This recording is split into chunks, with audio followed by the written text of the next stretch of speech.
Hello everyone, welcome to my what I read in July. I am putting this up really late, so I apologise. I read 5 books in July, which I'm actually so happy with. I think I've mentioned it briefly before, maybe on TikTok, that I normally hit a reading slump between July and September. For whatever reason, I think I get a bit of like burnout. So I'm thrilled with this, and I'm only 1 book behind schedule, so I'm really happy with 5. I know it's not what some people do, but it's not a competition. Like I think 5's really good, and I'm just going to run through what I rated them. So, and I'll go through it in order of how I read them. So I started off the month with The Escape by Ruth Kelly. So this says, when struggling influencer couple Adele and Jack post a crowdfunding video online, they're amazed when a mysterious benefactor offers to buy them a crumbling French chateau. It's the lifeline they need to leave all their troubles behind. And then things just start to get a bit weird. Like, you've just been given a chateau. Why? There's a lot of mystery around the person that's given it. This is my first time reading Ruth Kelly. I don't know if this is her debut, because she's written a book called The Villa, I think. So this could be a debut. I gave this 3.5 stars. I was just really intrigued by the premise. We got different people's perspectives, which I really enjoy. I think for me, and the problem that I just generally find with thriller books, is I just never find the ending or the reveal that exciting. I don't know why I went as low as 3.5. I mean, 3.5 still is a really good score. Things just got very weird in this, and the first half was a lot better than the second half.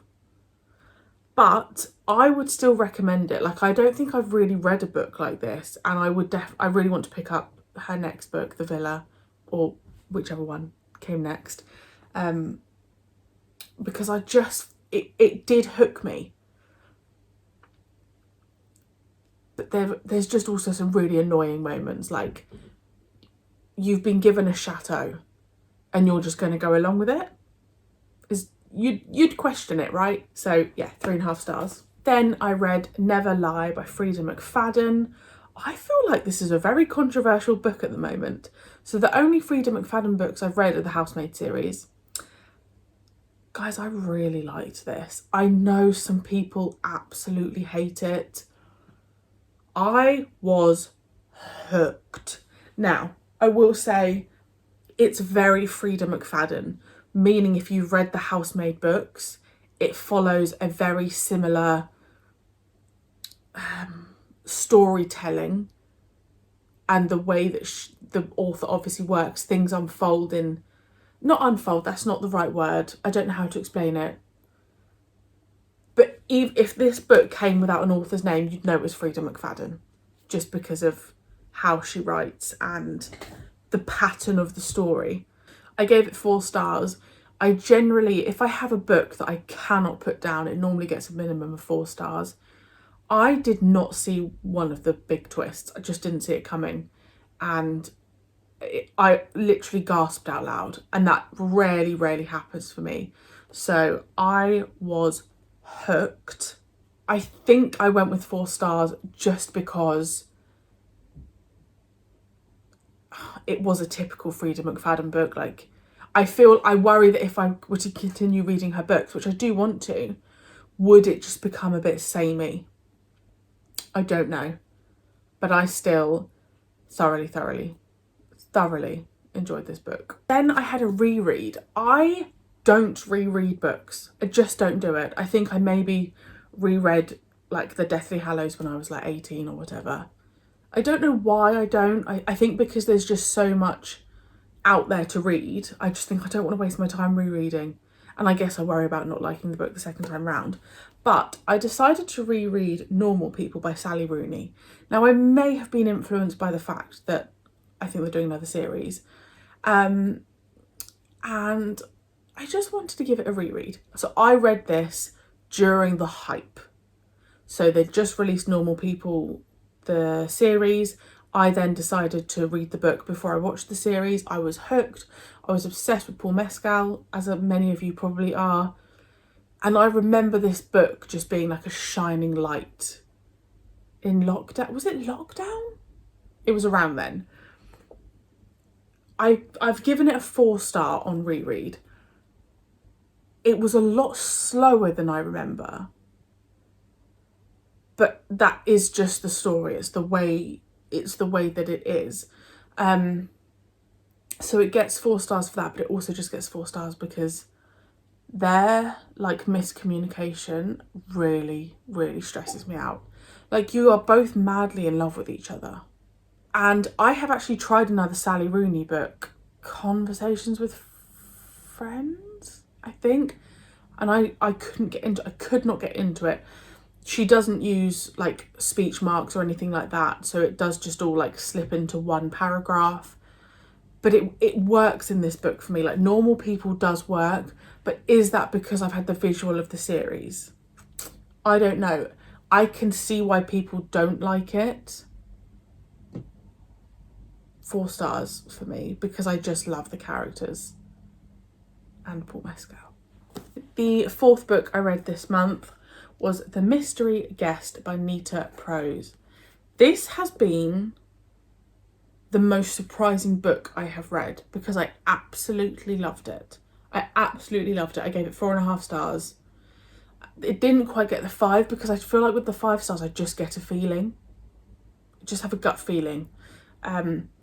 The Maid, everyone was hyping over The Maid, and I liked the book, but I also felt very disconnected from Molly, and I didn't like the resolution of The Maid. But I sort of picked this up on a whim. I think it was on the buy one get one half price in Waterstones. So I thought, right, let me give it a go, because I didn't hate The Maid, but I also just didn't connect in the same way. I loved this book, and if you were like me and you weren't keen on The Maid, give this a go. I really connected with Molly in this. You get flashbacks to her childhood, which was probably like the highlight of the book for me, which never happened. I normally don't like a flashback. I loved it. I loved the time we had with Molly and her gran, and the way the past tied into the present. I liked that certain characters came around to Molly. People seemed to understand Molly a bit more. I think it didn't quite get the 5 because there was a what's the word? A revelation at the end that was very predictable, and I just think maybe the roundup of who had committed the crime was a bit. It was to me it was like a bit of a rubbish excuse as to why you'd kill someone, but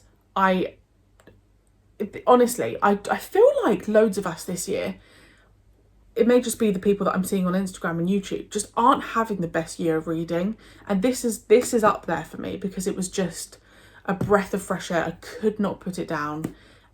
And she is doing, at the back it says that she is doing a little novella, which is called The Mistletoe Mystery, and it's coming out in autumn, which I am very excited about.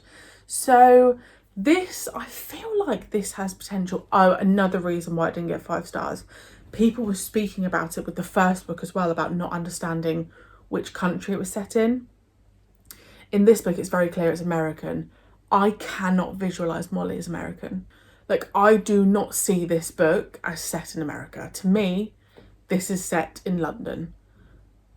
So when it's talking about like dollar, like bills and things like that, it's in England for me. As I was saying, I feel like this has the potential to become a comfort series like the Thursday Murder Club, and that's saying something. Like, I feel like if the novella is good and if she were to go on and do another book, and I loved it as much as this, like, this has a real chance of becoming a comfort read. So that's is it my highest scoring of the month? We have one more to go. My final book was a 5-star read, and I don't think this is going to be, it's not my usual thriller. It's a book I probably should have read when I was a child, but I didn't. It's Matilda. I got this copy because we went to see the musical in the West End. It was wonderful. So I got this version, but Waterstones do have like a gold spine version.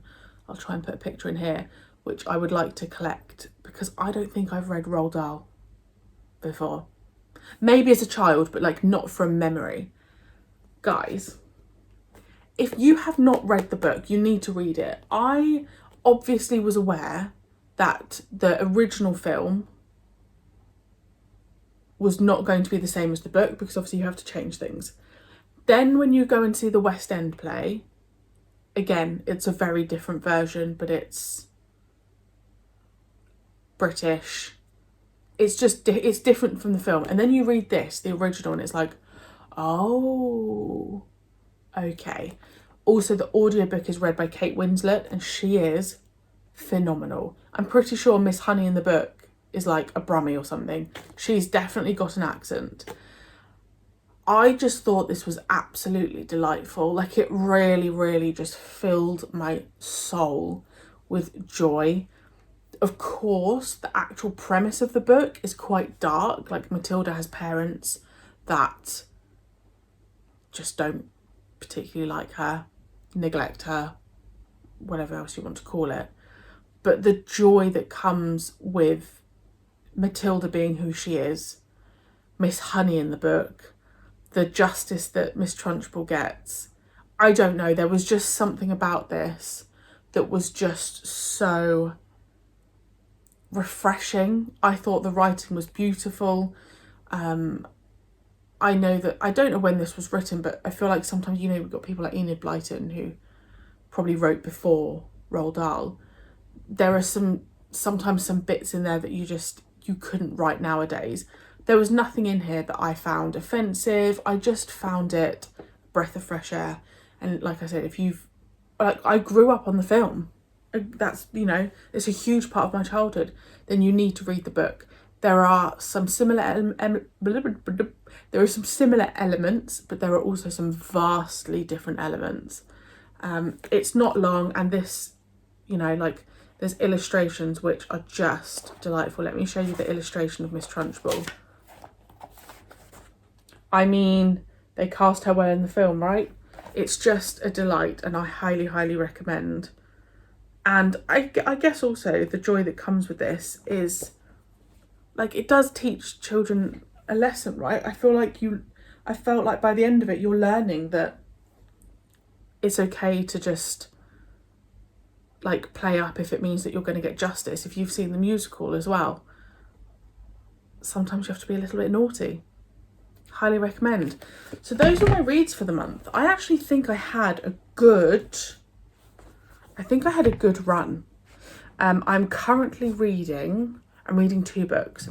I've just started Magnolia Parks, and I'm also reading How to Solve Your Own Murder. I think that's what it's called. So I'm enjoying that one, actually. I've already finished a book this month. So yeah, those were my reads. God, it's very shiny spines. But yeah, let me know if you've read any, your thoughts, feelings, what you're reading. And I am going to try and do these monthly because I love seeing other people's. And again, I'm probably really boring and no one's going to watch this, but I had fun making it. And if you did, you know, enjoy it, I'll probably see you next month.